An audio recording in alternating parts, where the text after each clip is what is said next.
Good morning. We'll just get started today on behalf of the board and staff of Akron Community Foundation. Thank you for coming today to learn about this important issue of cybersecurity.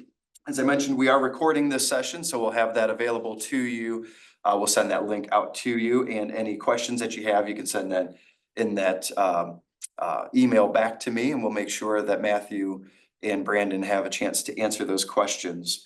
If you are online, please feel free to use the chat feature, and we will make sure that those questions get answered either during the session or shortly thereafter.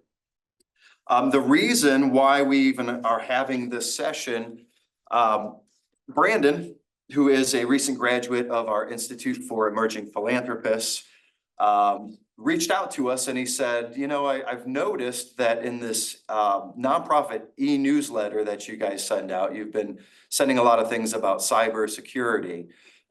Is that something that you think that the nonprofits might have a deficit for, might have an interest in training? And I said, thank you for noticing. Yes, we have been very intentional about putting things in our e-newsletter on a regular basis because it's all about risk management, and the work that our nonprofits are doing is so important that we want to make sure that you're thinking about the things that you're not thinking about, right? You guys are too busy doing the actual work, helping our citizens, helping our neighbors, improving our community, that it's hard to remember all of the other things. And quite honestly, anybody that's been in management, that's an executive director, CEO, nobody ever trained you on the things that you now have to be responsible for, right? Like, you got to know the content. You're really good at the content. You're really good at helping people.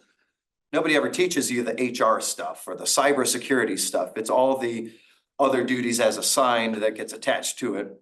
So where do you even start when it comes to cybersecurity and all the risks that are out there? I can tell you from Akron Community Foundation's perspective, we get phishing attacks every single day. I don't know if anybody has noticed in the last couple of weeks, you might have been getting a lot of emails from people that are in your contacts that are sending things to you, asking for you to open them. We've been getting them daily from a lot of people that we know. But because we are trained on what to do, we've been able to stop those, and hopefully they won't progress further kind of out from our network. So without further ado, I'm going to do an introduction and let them get into it. Again, ask questions because these guys know what they're talking about. We're going to do some basic overviews on the best practice and just simple things that you can incorporate really quickly into your operations. So I'll start with Brandon since I mentioned him first. Brandyn Neal. As a client advisor, Brandon is focused on supporting middle market business across a variety of industries such as nonprofit, manufacturing, and healthcare. In his role, Brandon works with clients to anticipate and manage their potential risks and to design risk management and insurance programs that meet their specific business needs. Brandon is also responsible for leading Schauer Group's work in the greater Akron region, and heads the team that is growing the company's presence and developing new relationships in the Akron community. He serves on the boards of United Way of Summit Medina and Direction Home Akron Canton, and is active with the Akron Urban League Young Professionals. He is a recent graduate of Akron Community Foundation's Institute for Emerging Philanthropists. Thanks for putting that in your bio on there. Thank you, Allison. And all around, general good dude. So Matthew Johnson. Matthew, as Schauer Group's in-house cybersecurity expert, Matthew routinely works with clients to provide education and advise on cybersecurity issues. His certifications include Certified Ethical Hacker and Computer Hacking Forensic Investigator. Those are pretty cool. And he can help organizations identify vulnerabilities in their systems and detect and investigate security threats to prevent future attacks. Matthew holds a master's degree in cybersecurity and information assurance. So without further ado, thank you, gentlemen. I'll turn it over to you. Thank you. Good morning, everybody. I think it's clear based on the introductions who's going to be the more valuable person here today. So I'll give you a brief overview of kind of what we're here to talk about, kind of lay of the land, talk a little bit about Schauer Group, industry market trends, and then get out of the way and let Matthew really talk about, what are we here to do? How can you guys make yourselves safer organizationally? So. Step on the other side. On the camera. Sorry. Good call, thank you. Am I in the camera now? Perfect. So who is Schauer Group, right? I think it's important to give you guys a little flavor of why are Matthew and I standing up here today. Hopefully you guys can see it. I know it's a little bit far away. There's also a screen in the back.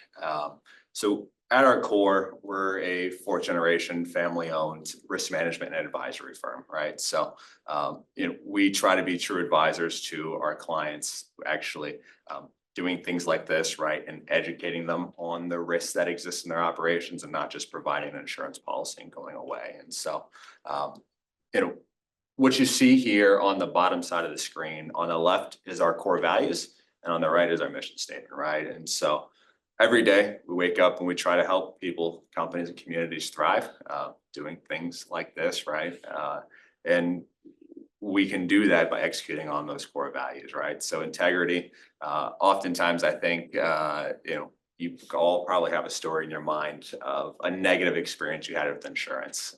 And so we try to be the exact opposite of what that is, always putting your guys' needs first and making sure that even if it doesn't necessarily meet what's in our best interest, we're doing what's in your best interest. And a big reason we're able to do that is because of that independence, right? So if any of you guys are familiar with our industry, there's been a lot of private equity activity over the last decade or so. And that's not good or bad, but it does change kind of the core focus, right? And so by staying family owned and that independence, we're able to always put you guys first and make sure that we're doing what's right for you. And then commitment to the community, right? So we don't want to just be insurance brokers. I mean, it's fun, it's good, but we actually want to be a part of the places that we live and we work and we play, right? And so that shows up in a lot of different ways. Doing educational things like this, sitting on boards of nonprofits. I think, we've got about 65 employees, and I would tell you probably 40 of them have some level of engagement across nonprofit service.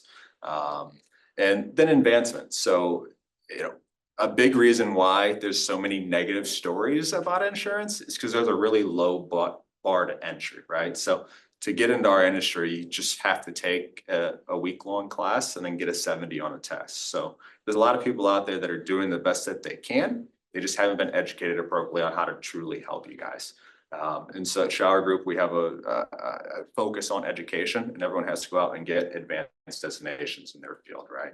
You saw that with Matthew. I think he's a shining example of advancement, and he'll be able to show you guys a little bit more about it today. So that's a little bit on who Schauer Group is. And then, I won't get into the technical aspect of how to protect yourself, but my job comes in on what's happening in the marketplace, right? What is the trends around insurance? And so I'll start with the graph on the right-hand side there.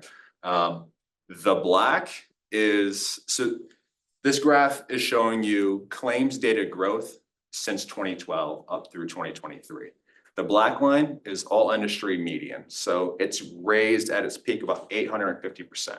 The pink line is social service providers, all of you guys, right? So you can see that number is a little over 3 times what the industry median is. And Matthew will walk you through a lot of the reasons why that is. And it's not because people are targeting you guys more or saying, hey, we really want to go after the organizations that are trying to make a difference in the community. We want to shut them down, right? That's not what's happening. But unfortunately, as Brian kind of hinted at, right, you guys don't necessarily always have all the resources to be able to go bring the in-house IT guy or really focus on making sure your systems are in line. And so there's a lot of automated attacks that aren't necessarily targeting you, but because of some of the things that aren't in your systems are able to get you. And so Matthew will walk you through kind of how do you stop some of those things. And really our goal today is to start pulling that pink line closer to the black line. So it starts with the interview. Hopefully we're able to give you at least one thing that makes you a little bit safer. And then trends across the industry, right? What are we seeing? Obviously everyone hears about ransomware. When you have a big one, it ends up in the news. what I'll tell you is that's an evolving threat. The success rate of it is dropped significantly because we are starting to see people have better controls in place when you start thinking about multi-factor authentication and employee education. We've seen a 17% year-over-year decline in ransomware success. But what we've also seen while that's happening is a increase in severity. So it's less likely to work, but when it does, it gets ugly fast. So 60% of all ransomware payouts at this stage are north of $1 million. And that doesn't take into account anything else in the claim, the business income exposure, the investigation costs, none of that. That's just paying the bad actor or the criminal. And then some evolving threats, risk, aggregation risk. So we saw this come to light really with the Change Healthcare claim. And so I guess the way I'll explain it, aggregation risk is really when the criminal goes after, let's call it a top of the funnel business. So you saw it Change Healthcare, or let's use Microsoft, right? So if we can get Microsoft, we can now affect thousands of businesses' operations all at one time. And so the industry is still grappling with how do we ensure that appropriately, right? So the mechanism of insurance is the many pay for the few. Well, if everyone's affected at once, we'll go bankrupt, right? And so the industry is trying to figure out how do we provide the coverage that is needed, but also make sure that we can still be here after the loss.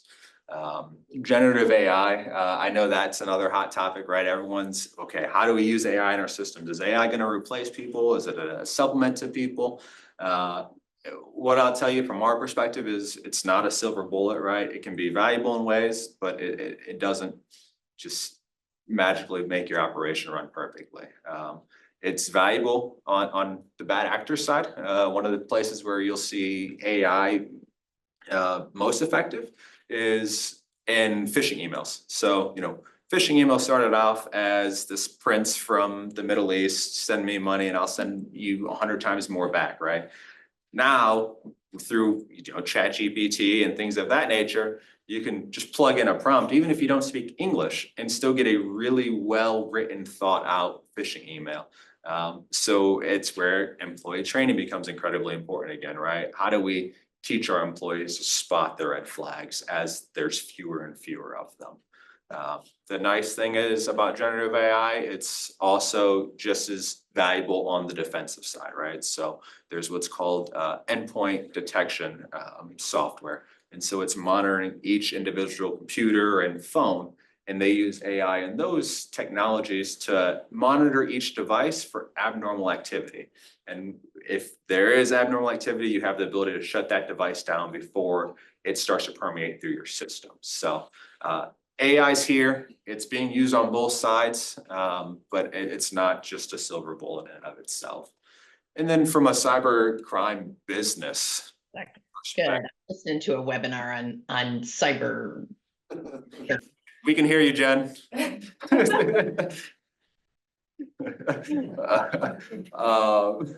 So from a cybercrime business perspective, these organizations are no longer just the person in their mom's basement, right? They've built legitimate businesses around cybercrime. They have what's called ransomware as a service, where they can sell you a software without having technical abilities. You can now be a cyber criminal. And so that's continuing to evolve. And in some ways it makes the industry better because, they're more professional and, if you pay them, they'll put your systems back on. But in other ways it makes it bad because it's more accessible to more people. And then, I guess a lot of the things I've said so far are on the negative tilt, but the last thing here is more positive, and the cyber market's maturing, right? So it's a newer market still, 10 to 15 years old, whereas you think about property, right? We've been doing that for hundreds of years. We know those risks. But what we're starting to see is more and more people are adopting cyber. They're recognizing, yes, we do have this exposure, which when you think back to the mechanism of insurance, we're starting to get to the many. Historically, we had the few paying for the few, and that's why we saw prices go up and controls have to be implemented. And the other piece of that is we are seeing, because more people are buying cyber, more people do have better controls in place, right? They do have the multi-factor authentication. They do have the segmented backups. And so the market from cyber insurance perspective is maturing, it's stabilizing, and we're even starting to see some marginal price decreases in that way. So that's all I have for you guys. I'll come in on the back end once Matthew walks you through all of the preventative measures and also explain to you, what type of risk is insurable from a financial perspective. And then we'll open up to Q&A and answer any other additional questions you guys have. Thanks, man.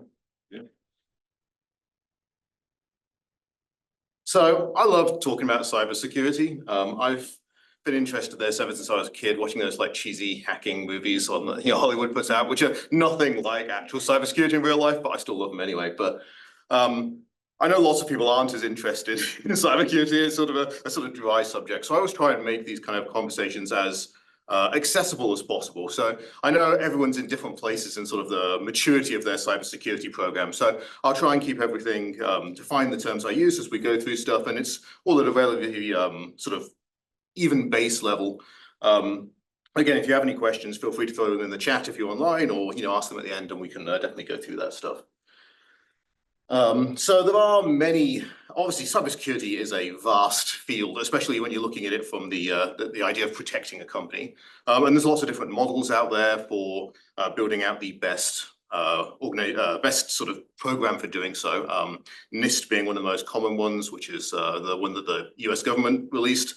And they have like recently upgraded to 6 sort of steps of pieces you have to use to break down your cybersecurity program and assign different areas to. But when I talk to lots of companies, I look at the things that often jump out at me as things that people are missing, and that's what I wanted to talk about today. And so I highlighted sort of these 4 pieces of some really super critical controls that sometimes get missed. So what I think is honestly one of the most important and one of the easiest to implement in a lot of ways without having to have a huge budget or having a lot of things to put into place for it is employee education. In cybersecurity, we often talk about this term social engineering. And if you're not familiar with it, social engineering is basically the idea of hacking people as opposed to systems. So as technical controls have improved over the last few years, we've gotten to a point where actually technical hacking, as in, someone typing on their keyboard, coming up with some kind of exploit and breaking into some kind of system with some complicated technical hack is relatively difficult. And the number of people that can effectively do that is relatively small compared to the number of cyber criminals out there. It's significantly easier if you can get someone to open the door for you, because then you don't need to have to worry about, breaking the lock. So social engineering is basically this idea that we attack people when we're trying to break things as opposed to attacking the system itself. Here's a great quote from IBM, that social engineering attacks can manipulate people into sharing information that they shouldn't share, downloading software that they shouldn't download, visiting websites they shouldn't visit, sending money to criminals, or making other mistakes that compromise their personal organizational security. And I like that quote because it does a really great job of summing up sort of that basic concept. And while there are some technical controls that can be put into place to defend against social engineering attacks, most of it comes down to training people to recognize these things. So education and vigilance. And there's a few different steps to this. First up, conversations like this, where we can talk to people and say, hey, these are threats you need to be watching out for, so people are familiar with the things they should be looking for, and then constantly reaffirming that same kind of information, keeping it top of mind for people. And that's sort of that vigilance piece, that people are constantly aware they should be checking every email to see if it's a phishing email or looking for those threats as a constant piece. Brandyn mentioned phishing, and I'm pretty sure everyone here is probably aware of phishing. It's become such a regular term these days, but it is that those emails you receive where you get that kind of scam, and someone often wants you to click on a link. Generally, they're used to compromise credentials. They'll try and have you sign into some website, which is actually a fake version of that website, so they can steal your username and password. That's the most common sort of attack vector for phishing, but they can be used for other things as well. It is still the easiest way to get into an organization. And you can see by that top statistic there, well, 90% of security breaches use phishing as an entry point. And the reason is because at the end of the day, especially with bigger organizations, there are a lot of employees and you only need one person to screw up for this to be an issue. And so the best defense you've got, again, is that education piece, teaching people how to look for those signs and how to not fall for those kind of issues. I love these statistics because these shock a lot of people. These actually came from a Google survey done a few years back. So in 2021, Google reported that through Gmail, their email servers, they had 50% of the emails were phishing emails, literally half of them. So that's only the ones Google caught as well. So there's actually other ones that got through, which is 3.4 billion phishing emails daily. Huge numbers of phishing emails are being sent. So this is a constant threat. Question I often get asked is who's targeting me? And Brandon touched on this a little bit earlier, but there's sometimes a feeling of like, I'm only a small company, or, I don't do anything where I've got a huge amount of money. Who would want to target my company? Why would someone hack me? Or even on a personal level, people have said to me like, hey, I've just got this old laptop, I just use it for like watching Netflix. Why would someone hack my machine? And so there's this idea that, again, somewhat coming from movies and things, that someone's picking and choosing specific targets. The problem is that's sort of a mistaken assumption. This kind of idea of like a lone hacker picking someone out of a crowd and targeting them, it does happen for some of the big, giant companies when you have very specific targets, but the vast majority, like 99% of cybercrime, isn't like this at all. It looks a lot more like this. They're literally attacking everyone constantly. And Brandon sort of alluded to the fact that lots of cybercriminals are now run their systems like businesses. And this is completely true. There's some of the big cybercriminal organizations have 50, 60 employees, sometimes more, and they literally have departments and use CRM software to keep track of what they're doing. I know the FBI raided a group about 2 years ago, and they were using Salesforce. And they literally kept track of, okay, we've had this department which sends out the initial phishing emails, and then once someone responds to one and clicks and they get into their thing, they have a group of people which deal with, working with them, and basically like their customer service department as they set up the ransomware claim and ask for them to send the money, and they literally run it just like a business. So from that point of view, you look at something like this, you realize that from that sort of framework, phishing is basically like marketing for cyber criminals. They're basically sending out their stuff and saying, hey, who wants to be hacked? And by clicking on those links and, and sending those things, you're basically almost like subscribing to their service in, a weird sort of way. So it's really important to be aware that this isn't something that you can say, well, it's not gonna hit me, it's not all that important. This is something that's hitting everyone constantly. Another more recent threat that we start to see with social engineering is deepfakes. So, AI has become such a hot topic. This is one of the places we see it a lot in social engineering. It's much easier these days to manipulate video than it's ever been before. So we got to a point where sort of culturally we came to this realization that you can't trust a photo, right? It's so easy these days to Photoshop something, change it, seeing a picture online, everyone goes, well, it could be fake. Like there's that sort of natural sort of thought in the backs of our head. But we got to the idea that video wasn't, because it's much harder to manipulate video, or it was. So we're still at this point where people still have a tendency to trust video because it's something that's kind of what was ingrained in their brains, but it's becoming easier and easier to manipulate video. So like this clip was from a thing that was posted on Twitter, X, coincidentally, where someone had basically deep-faked Elon Musk into this video, talking about selling a form of cryptocurrency. And he was talking about how it's this amazing investment and people should get in right now because they were going to make millions. And loads of people fell for it and went to, it wasn't Elon Musk at all. It was someone else that had done this whole thing, set up this big scam, and just deep-faked Elon Musk onto the original person. And if you're not familiar with deepfakes, like I said, I should give that a basic explanation, but it's basically an AI tool which allows you to take images of one person and basically superimpose their face or likeness over the top of someone else, allowing them to basically take the place of someone else in a video. Here's a couple more examples of the same kind of thing that were done for other kind of sales and sort of scam systems with Hugh Jackman and Jennifer Aniston.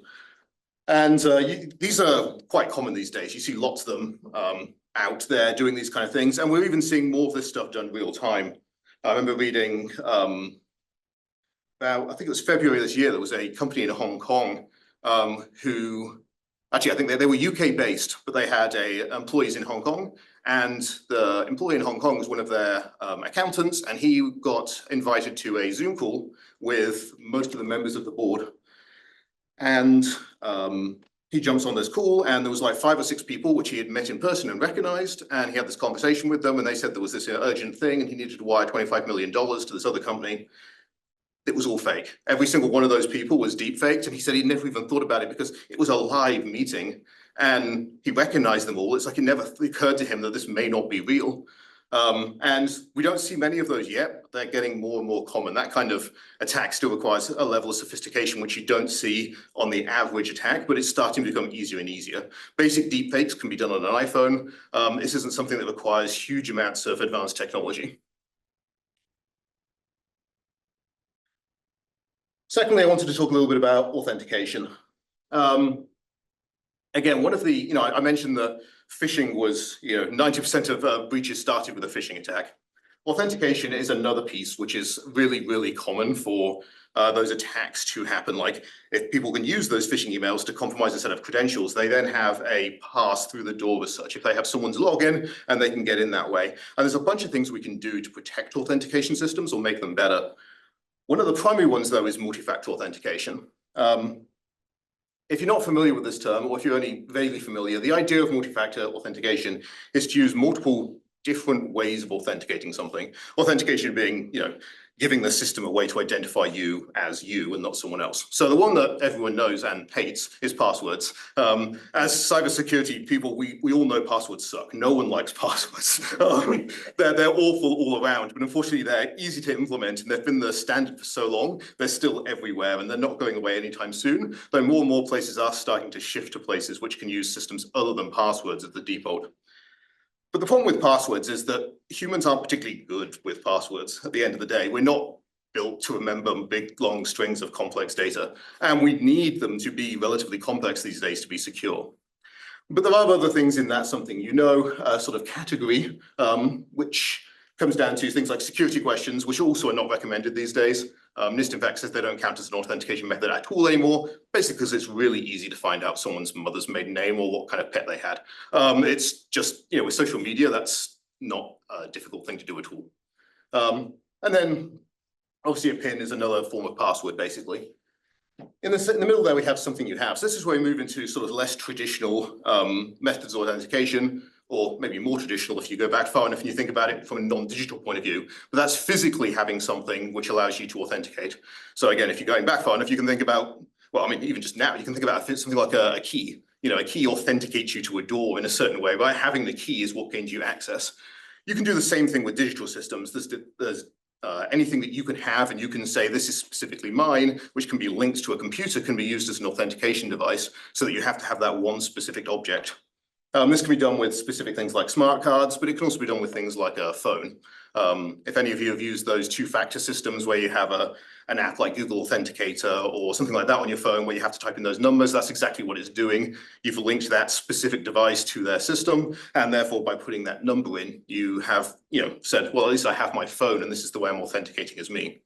You see that same sort of thing with like SMS, which is really common, text messaging for two-factor, and email. Those are weaker systems, but still better than no two-factor. The problem with both of those methods is it's possible to intercept text messages or emails. They can also be accessed from multiple devices if things are done correctly. So it isn't actually guaranteeing that it's you. So if you have a choice of options, I recommend not picking those, but still any multi-factor is better than no multi-factor. And the last category is biometrics, which is the something you are category. So, we've got things like Face ID for facial recognition, fingerprint scanning, more advanced stuff. You've got like iris scanning. The problem really is on basically everything on this table. There's a relatively easy way to break most of it. You can 3D print people's fingerprints. You can steal physical objects that people have. You can social engineer people into giving up their passwords, or you can just guess what they are, crack them. All of these things are relatively easy to break, which is one of the major problems with authentication in the first place. There are ways to make them harder, but there's always this piece of security where you're trying to balance convenience and security. As an example, you could say you had some data you really wanted to keep super secure. You could put on a flash drive, dig a 20-foot pit at the bottom, fill it full of concrete. It's super secure. You're going to need a team of guys to spend 3 days to get it back out again. But next time you want to change a file on that, it's incredibly inconvenient. So when we're trying to build security, you've got to find that right balance that hits in the middle where it's not so inconvenient that people don't want to use it or can't use it, and yet it gives you that level of security. So one of the best things you can do is multi-factor authentication. Because the idea is, while one of these things is easy to break, most of them require different skill sets to do so, and oftentimes different locations and areas and places like that, which means doing 2 of them at once is significantly harder on an exponential level. For an example, let's say we have an attacker Eve here who's trying to break into Bob's company. She sends him an email pretending to be from his IT team asking for him to change his password. Unfortunately, Bob does not recognize this as a phishing email and he responds with the password that he wants to apply or his old password, and Eve now has that to log into his system. Without multi-factor authentication, Eve could basically just go here, log into Bob's email, use that to send out a bunch more phishing emails, which would be more trusted because they're coming from an actual known contact. I'm sure you guys have all probably seen those kind of things before. This is a big threat. However, if Bob has multi-factor authentication set up, like for example, one of those apps on his phone that require him to enter a few digits or something to authenticate, at this point, Eve needs his phone, or she needs to convince Bob to tell her the number on the phone, which changes every 30 seconds. So she's only got 30 seconds, it's a certain window where he has to respond for her to type that in, which makes this a really difficult thing to pull off. It's definitely doable, and social engineering of these kind of codes happens all the time. People still do fall for these kind of things. But you can imagine if this is a hacker in a different country, we often see lots of attacks coming from places like Russia. If they're then in Akron, Ohio, and they don't have the ability to social engineer it, the idea of flying over here to steal someone's phone makes the attack, basically infeasible, especially when we're looking about these mass attacks that hit everyone. No one's putting in that sort of level of work. So this is such an amazing reduction in sort of attack service. I believe Microsoft, when they rolled out multi-factor for their systems, said there was a 99.99% reduction in compromised accounts for people that turned on multi-factor authentication. It's probably the single most valuable thing you can do to increase the security of your systems. So then with passwords, we haven't been able to unfortunately get fully away from them yet. So there are definitely things here that need to be taken into account. So when you're talking to your employees about passwords and the way they should set them up, there's a few things to keep in mind. The biggest problem most people have with passwords is reusing passwords. The issue is that a password which is compromised in one place becomes insecure anywhere it's used. This is called password stuffing. So the idea is that, let's say you use a password to set up an account on a website somewhere, and that website has got bad security. Someone cracks that website, steals their database, and your password was just stored in plain text somewhere. Now someone's got your email and that password. If that password's been used with that email address somewhere else, they literally just know your login. So if you use that for your bank, for your, mortgage, for whatever systems you're using, which are potentially extremely valuable, they don't need to break those systems. They just have your login information. Again, multi-factor helps stop those kind of attacks too. But the idea is that you really shouldn't use the same password over and over and over again, which I'm sure you've all been told, and you probably all still do anyway, because it's really hard not to. The best advice I've got there is to use things like password managers, which are basically tools which keep track of a bunch of passwords for you. So the idea is that you can use one master password that you remember for the password manager, log into that system, and then it can generate completely random passwords for you for everything else that you never need to memorize, because you just log into your password manager and it does the rest for you. And those are really good these days. They work on multiple devices and sync between them, so you can have them on your phone and on your computer, and it basically allows you to use completely random passwords that you don't need to know, that are super secure, and not have to worry about it. And then looking at this from sort of that company perspective, poor password strength is really a big issue too, where people are using known or poorly chosen passwords. And there's a lot I could go into on picking good passwords, but that's probably sort of outside the scope of what I'm doing here right now. We do have a handout at the back which has some sort of details on things you should be doing to pick a good password, but it's really important to make sure that the passwords that your employees are choosing have a decent strength, so they're not just easily crackable. There's certain things that people pick, like the most common password I think reported recently is like 1, 2, 3, 4, 5, 6, 7 or something like that. And so if people are using systems like that, their passwords are going to crack instantaneously, because people can just straight up use systems that guess them. And there's nothing that's going to stop those kind of attacks. The one thing I want to sort of mention on sort of the other side of that, in that convenience versus security thing, is putting overly complex password policies in place. I've seen people then take the opposite stance. They're like, okay, well, this is really important. We need to make sure our passwords are really secure. So everyone's got to have a 30-character password, and it's all going to include, 14 symbols and 12 numbers, and and these things that are so difficult to do that people will go out of their way to come up with the easiest way to make a password, which by definition makes the password bad. So it's that convenience versus security thing is where you've got to hit that balance in the middle. And in fact, NIST did a study a couple of years back where the sort of industry standard at that time was, change your password every like 30 to 90 days, use a complex password, by which what they meant was make sure it's got like numbers, symbols, and uppercase and lowercase letters in. And what NIST found after doing this big study was the more complicated you told people to make their password, and the more you told them to change it, the worse their passwords became. Which makes complete sense when you think about it from the sort of human side as opposed to the logical computer side. The idea being that, you come into work on a Monday morning and you'd forgotten that your computer had told you last week that you were going to have to change your password. And it's like, you've got to do it right now. And you're trying to head to some meeting. So you end up going, oh, whatever, I guess I'll just use, summer 2024. And people do that kind of thing all the time. And so the idea is instead, if you can educate people on picking a really good password and have them pick it once and not change it unless they think it's been compromised somewhere, you get a much better security setup than you do by forcing people to constantly change things, even though from a truly purely logical point of view, that should be better. Again, just another statistic down there that compromised credentials are involved in 80% of hacking related breaches. It's why that and social engineering are two of the things I tend to talk about most, because they're the two biggest threats you tend to see against systems. So both of those pieces are things you can do to protect against incoming attacks where someone's targeting or the attack is targeting specific pieces of that system. The other piece that comes up is keeping your systems at a level of security where they're not automatically vulnerable. So this comes down to patching systems and updating them. We all see these kind of update screens all the time, and they're constant, they're annoying. How many people have been frustrated sometimes when Windows decides it wants to reboot right now and you're in the middle of something and you really don't want to? But the thing is, these are important because they're not just feature upgrades. Lots of people are like, my computer's fine, it doesn't need updating, I'm having no problems with it, I don't need any new features, it does what I need. The problem is a lot of these updates, they're not features, they're security updates. And so the idea is that these security researchers and people are finding these flaws in these systems and going, hey, I found a way to break into Windows.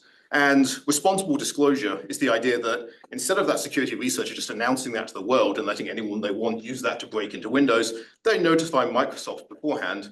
Microsoft comes up with a way to fix that issue and then releases it. And when Microsoft releases that patch, then that security researcher is able to announce their research and go, hey, look at this is what I figured out. Here's this issue.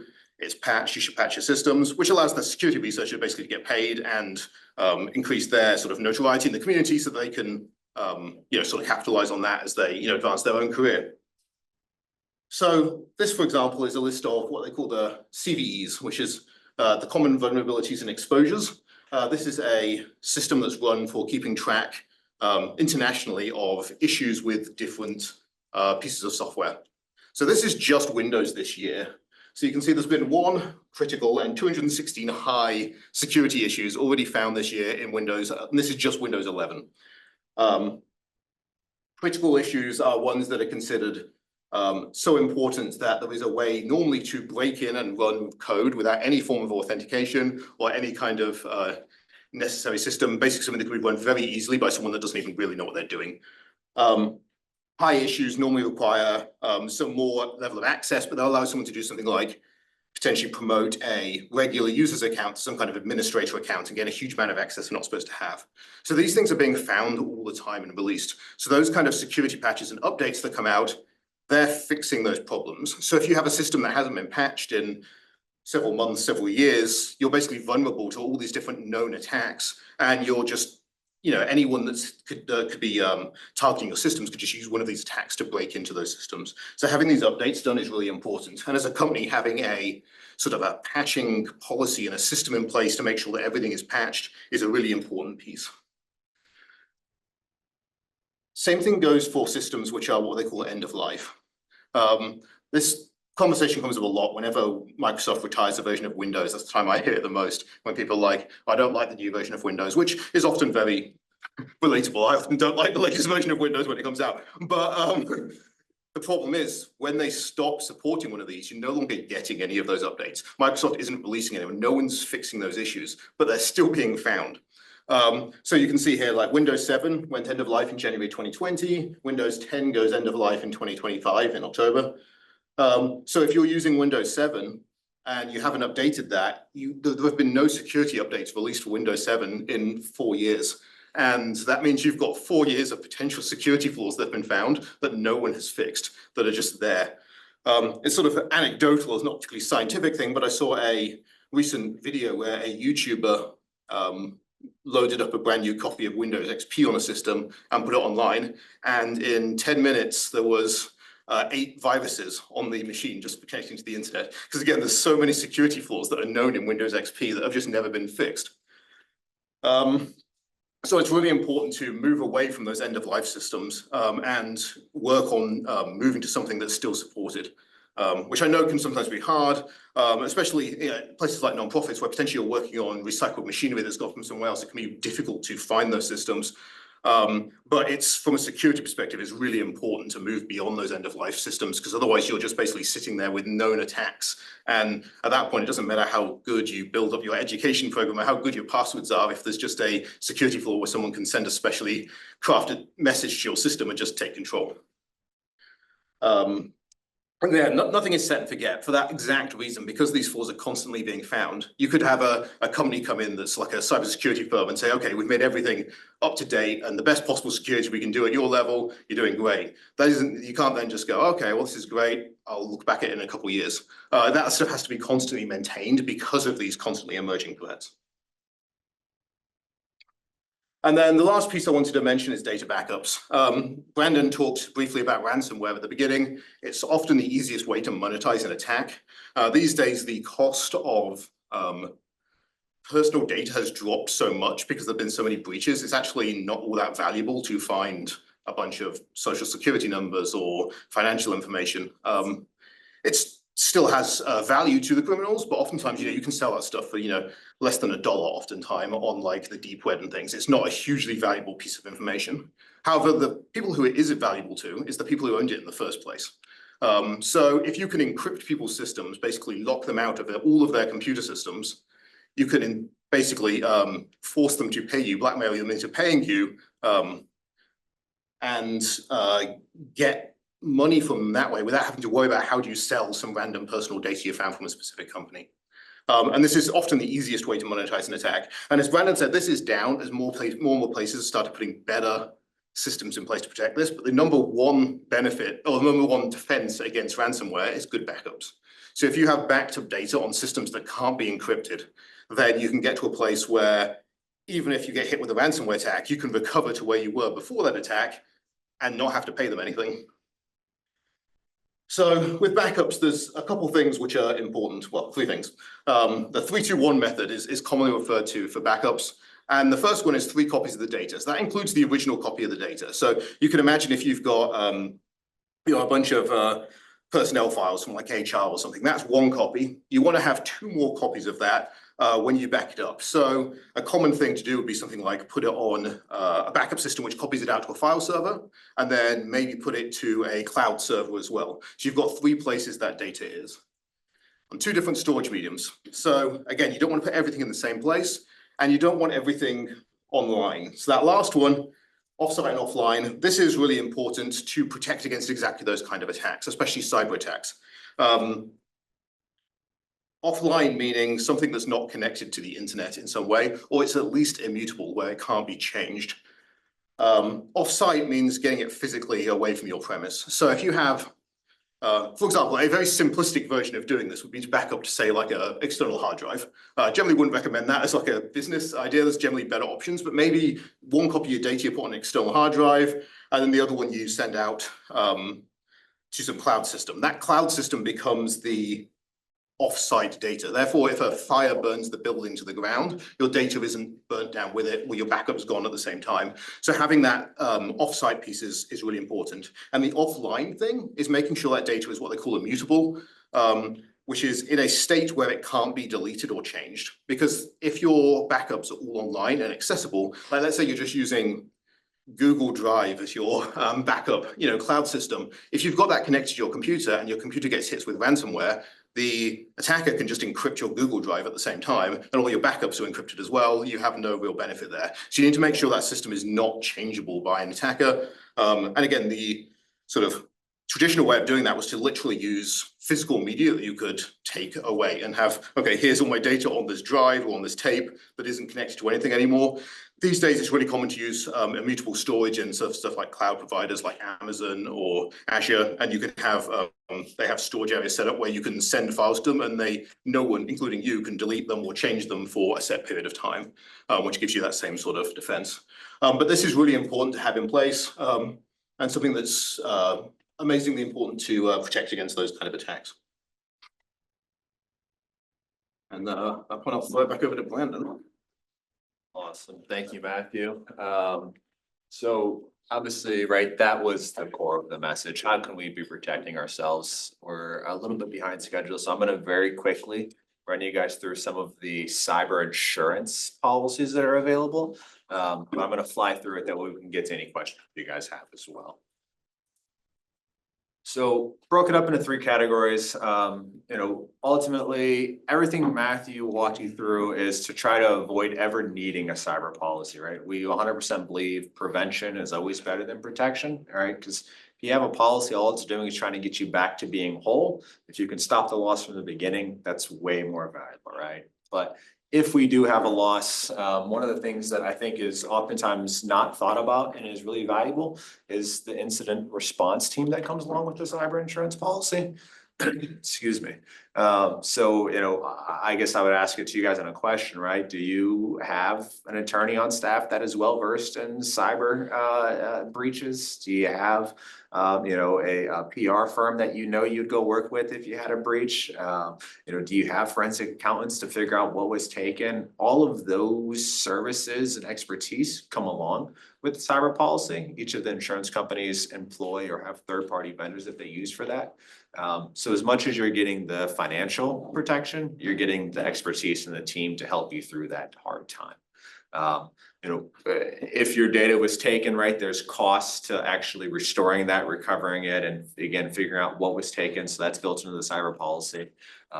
Inside of the policy, there is dollars for extortion payments. You're in control of that, so you don't have to pay them, but you do have dollars available if you feel like, hey, it'd be cheaper to just pay these guys to unlock our systems than to try to go through the process of rebuilding it. Business interruption, so any lost grant opportunities or fundraising, or inability to operate your systems because your IT is down from an attack is also covered. So you're looking at the way that that's defined as lost net income plus extra expenses. So think about if we had to go get new hardware or new versions of our software, or we had to have people work overtime. All that is encapsulated inside of your business income line. So those 4 things are kind of the first party exposure, right? If you have a loss, this is how it affects you. There's also the third party, right? So if somebody gets into your system, where Matthew kind of talked about it, right? And they now send out emails from your system, and it's people that you serve. So they saw the email from you, they trusted it, they clicked on it, and now they're compromised. You have some legal liability in that, right? And so the network security liability is where that policy steps in and provides you some protection there. And then the notification and monitoring. So if you guys get breached and your donors are compromised, or the clients that you serve, their personal identifiable information, especially if you're in like the healthcare industry, that is compromised, right, with HIPAA. All of those costs of monitoring people's credit, letting them know that they've been a part of the breach is included inside of a cyber policy. So flew through that intentionally. Yes, go ahead, sorry. So we have cyber insurance through Schauer. Okay. Are all of these things included in our policy? Probably, I don't. Who do I talk to about? Who's your advisor? Who do you work with typically? Dan Schauer? David? Who are you with? Sorry, I'll start County Mental Health and Addiction Recovery Board. We got it. So Dan Boyer in the back is your advisor. Yeah. Yeah, talk to him afterwards, but he's a good one, so I'd be shocked if you don't have all of this and more. Okay. All right. Yeah, go ahead. Before you issue a policy, do you come in and do an audit of the vulnerabilities and the systems that are already in place or? Great question. So to get a cyber policy, there's a supplemental application that you have to complete. So that does a really nice job of really walking through all of the controls, best practices. So if you're answering no a lot, you know you probably have some vulnerabilities. But secondarily, when we do go out to the marketplace, all of the insurance carriers provide a report where they try to like tap on your systems and see like, okay, where are we weak? And then they give you that. Many of them will show you, you know, what the median for the industry is score, and then what your score is. So if you're below that, we've got some work to do. If we're above it, okay, great, right? And so, good question, and we think about that as a really good way to, you know, really use risk management. Sometimes we have people that'll go through that process just to know what they need to work on, and not even actually spend the dollars to buy the insurance. So. More questions. So this is more related just to the insurance industry in general. But have you seen a trend or is it affecting like the price of coverage where, you know, a lot of ransomware now, instead of just encrypting your data, they're exfiltrating it first so that then they can extort you for money just by releasing that data? Have you seen, is that affecting like coverage or? Yeah, so what you're referring to is a kind of secondary ransom, right? So you get back up and running and then they hit you again, or they try to extort you for that data. It is a trend in the industry. We're seeing it, how it's affecting pricing. I haven't seen any conversation around that, if that's the one thing that is, you know, negatively impacting us. The big thing that we're having a lot of conversations right now is that aggregation risk of, you know, how do we ensure everybody that uses the exact same system. Other. We had a question online through the chat. Asked, can you talk about the risks and benefits of using a password manager? Matthew. There are potential risks using a password manager, but they're so small, they basically don't exist. I mean, almost every security person is going to recommend password managers because they're so much better than trying to memorize passwords. We're so bad at doing that, it's almost always a better choice. So the only thing is to make sure you pick something reputable. You know, there's a bunch of big names out there. I personally recommend Bitwarden if you're looking for stuff for personal use. It's probably one of the best. KeyPass is one that works really well if you only need it on a single system. You know, so for company use, that can be often great if you don't have a lot of budget for those kind of things. It's a free system that's made, it's very secure. And basically at the end of the day, that one's more like an encrypted spreadsheet than anything else, but it works really well if you have employees that need a lot of passwords for their job, but don't need them anywhere else. It doesn't automatically sync between other systems and things like that. So it's not so useful for personal stuff unless you're extremely technically minded. But generally, password managers give you a huge boost in security because as you look at ways to crack passwords, they all revolve around the vulnerabilities that people introduce into that process in terms of picking poor passwords, because we're not good at remembering good passwords. So by using a password manager, you get rid of that entire threat and you have a much better security setup that way. Other questions? All right, well, thank you all for being here today. Hopefully the things that you heard were valuable. If you haven't already, there are 2 handouts in the back. Matthew outlined the one, it really walks through how to make a good password. And the other is really an overview of the 4 areas that Matthew walked you through today, that way you've got kind of a takeaway and action item. So thank you again, and we'll let you get back to your day.